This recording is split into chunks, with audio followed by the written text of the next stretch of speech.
Air raid! One of you guys want to help me fill some water into one of the air raid trenches?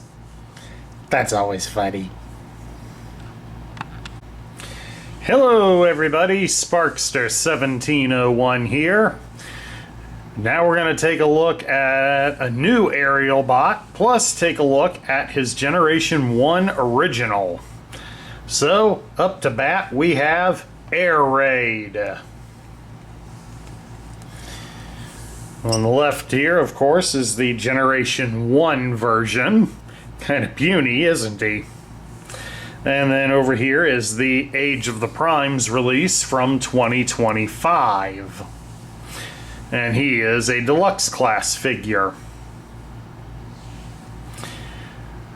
And of course the modern one is designed more to resemble how he appeared in the Generation 1 cartoon. But it is nice to see that it also carries over a few design elements from the Generation 1 toy. The stickers have been taken out, which is kind of nice, because that doesn't always translate well into animated form. But all in all, we're going to take a look at these two different forms. We'll start off by separating them and take a look at the original. Okay, this is the original Air Raid. As we stated earlier, he came out in '86 and was available in '87. He is one of the components of Superion, although some say that his nominal position is to be the left leg. That's really irrelevant, since he, like many of the other combiners, followed a Scramble City type, which meant that the characters that were the limbs could be interchanged. In the Japanese media, there was more thought put into the reasoning for the ability to switch around. And it usually meant that the combined robot would gain access to different powers and abilities depending on the configuration that the small robots were placed in. Unfortunately, the only Transformer to utilize that in the Generation 1 era was Piranha, since he had an extra figure. And all of the small figures had a third mode where they would become freestanding weapons. So the odd man out got to be the gun for Piranha. And since all of them became different types of guns, that pretty much got the idea well utilized. But anyway, back to Air Raid here. Air Raid is a warrior by trade, so he's pretty much just a soldier, but he's also rather fearless, because he does like to come flying in out of nowhere to launch surprise attacks on his enemies, in the hopes that his attack will catch them so off guard that they won't be able to retaliate against him. And while his tactics are, to a degree, effective, it does also put him at risk. For a better prepared enemy could anticipate his coming from what he believes is a hidden place, but in reality, somebody else has figured out where he'll be coming from and can anticipate and attack him, possibly catching him in a way that he can't get out of the fight. Alright, at any rate, we'll take a look here at his lone accessory, and that is his gun. His gun is listed as a torque rifle.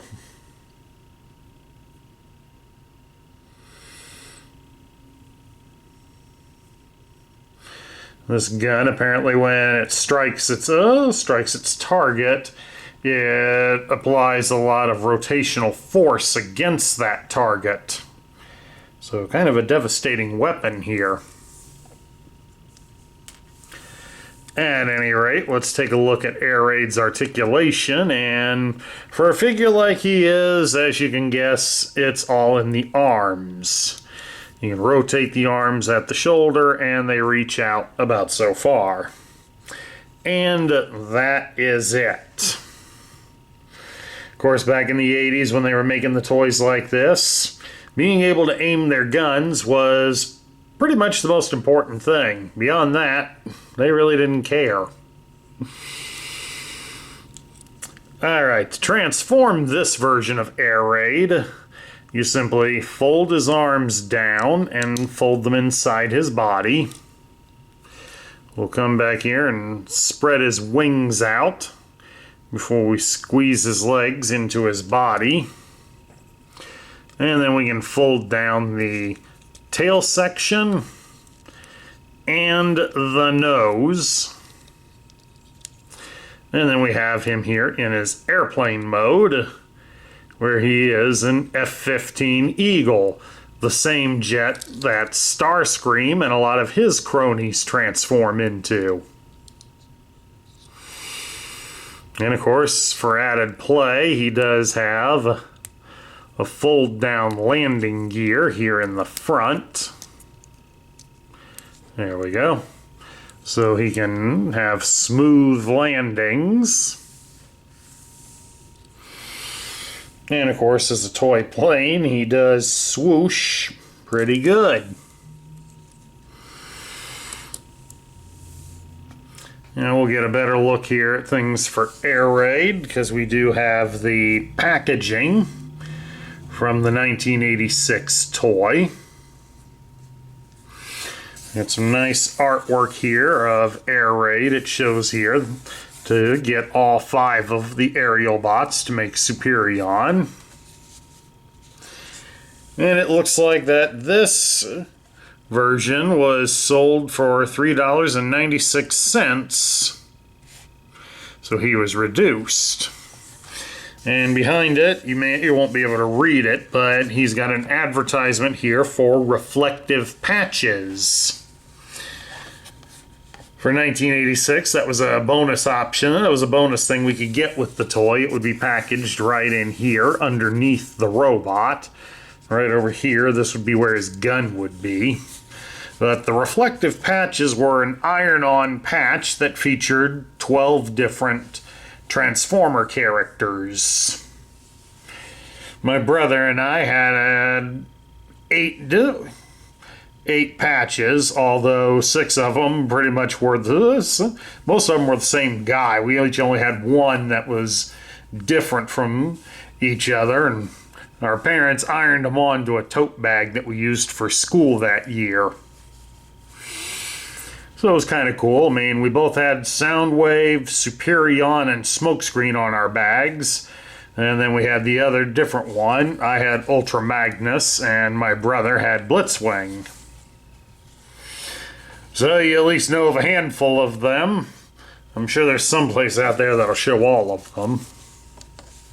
I haven't went looking for any of them since I started this collection. Okay. Getting back to business, we turn around to the other side. Up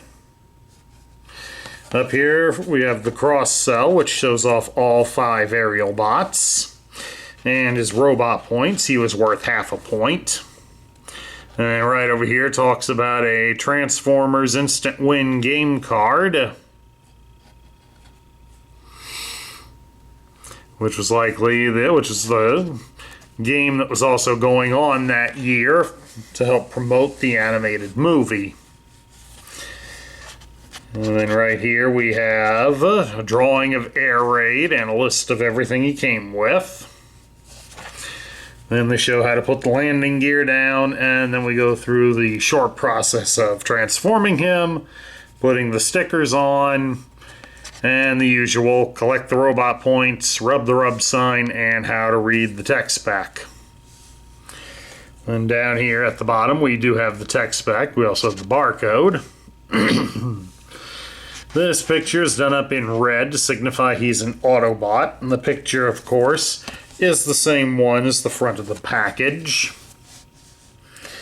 It lists him as an Aerialbot and gives his name as Air Raid. His function is Warrior.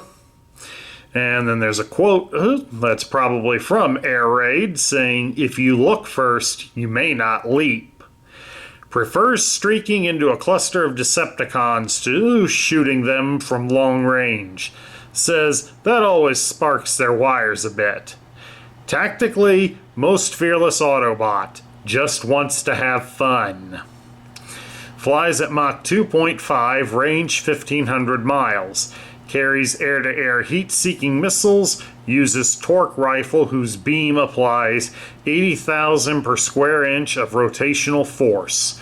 With fellow Aerialbots forms Superion." And then next to it here we have his tech spec grid. They normally came with a decoder so that you could read them, but I can read it pretty well without it. It gives his strength as 5, his intelligence is 7, his speed is 9, his endurance is 7, his rank is 5, his courage is 10, his firepower is 8, and his skill is 7. So basically, aside from the low rank and average strength, Air Raid here is a decently rounded soldier. Now, let's take a look at how the modern version stacks against him. Alright, here we have the modern version of Air Raid. This one was released this year in 2025.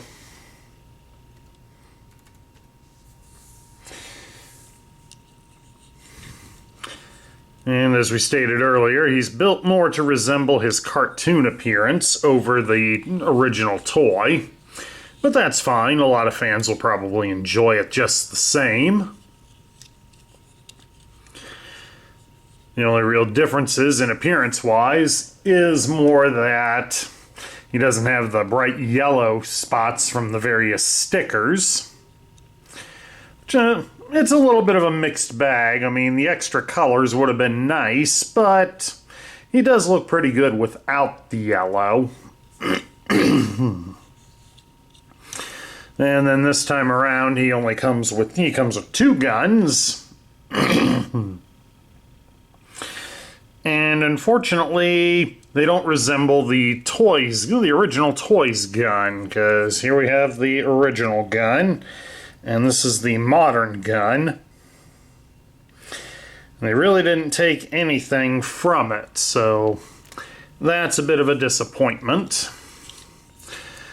And like we showed with Slingshot, if you would like, you can store his guns on his wings.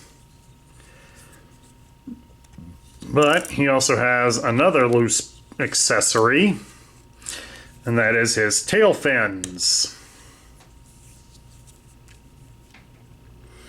The tail fins are removed from the toy when you buy him brand new, so make sure you search the package well and get them. If you buy him loose, the fins are not the same. The opposite side is open and hollow, so do keep that in mind if you buy him loose.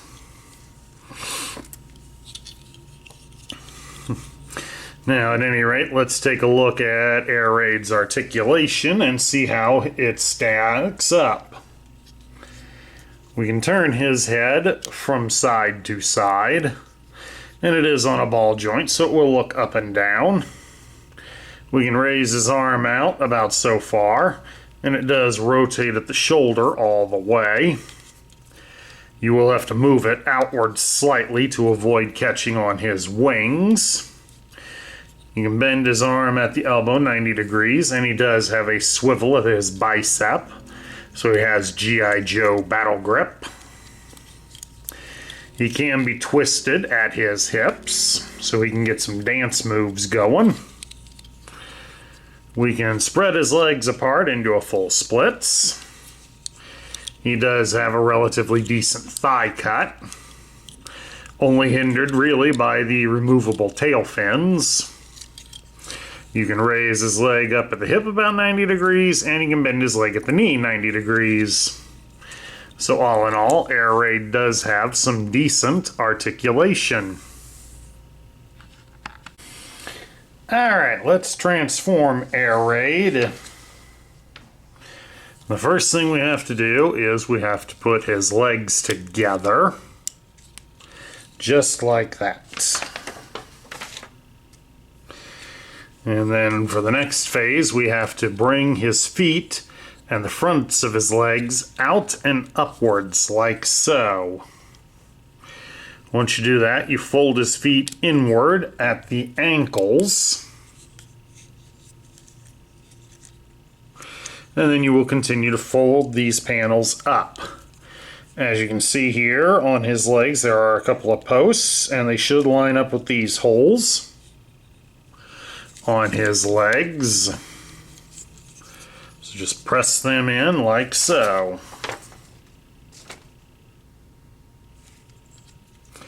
And now we come up here to the arms. You're going to fold his hands inside.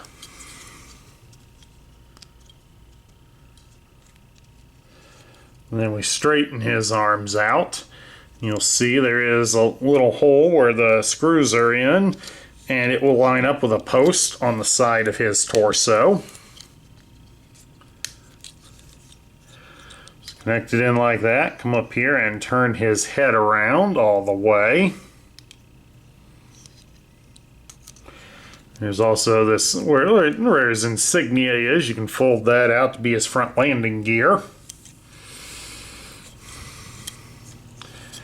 I'm going to shift his wings out of the way,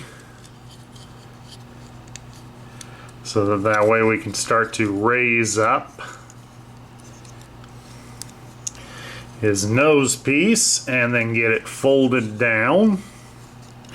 Again, as you'll see, there's a couple of tabs down here at the base of it, and they will line up with the holes on his shoulder.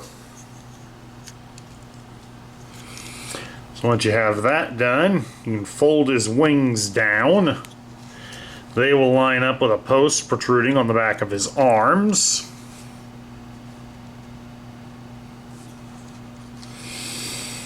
Then we come back here to the tail, fold his tail fins down, rotate the fins into their proper position,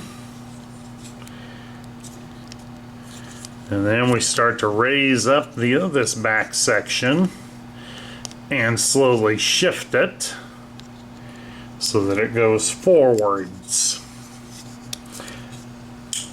Keep it together. Get it to slide in down here like so, and bring it down. Gotta make sure you've got it shifted all the way forwards. There we go. Sometimes it doesn't shift very well. And then there we have it. Air Raid is now in his modern F-15 Eagle version. And then, of course, like with Slingshot, we can come down here and attach the guns under the wings. And he does also swoosh pretty good.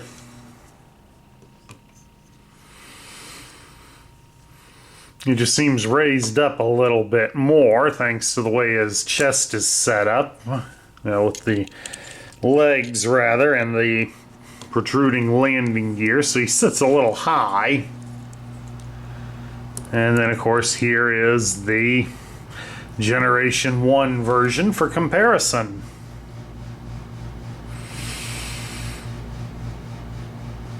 So now we get to my thoughts. What do I think of Air Raid? Well, the Gen 1 version is a classic. And since it's been a part of my collection for a long time, I do have a soft spot for it.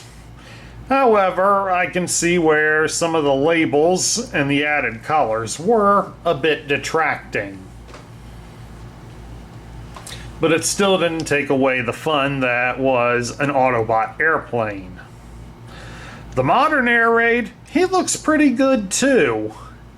There is some slight difference in the details, and he does lack the yellow paint, the yellow stickers that were on the original, and I can live with that. It is nice that they did give him the dual insignias on his wings like the original, and they printed them the right side up. For whatever reason, the instructions for placing the stickers on the original had you place them where they would be upside down. I mean, here it is on the instructions, folks. You can see it right there, plain as day. You're putting the insignias on upside down. But all in all, I do like how the new Air Raid has turned out, and I hope they continue to look as good when we get to build Superion. And we're going to work on that too. At any rate, that concludes my review of the Generation 1 and Age of Primes versions of Air Raid. I hope you all enjoyed it. Please do remember that if you love the content we feature on this channel, I would appreciate a like, share, comment, and subscribe. This is Sparkster1701 saying I will catch you all later.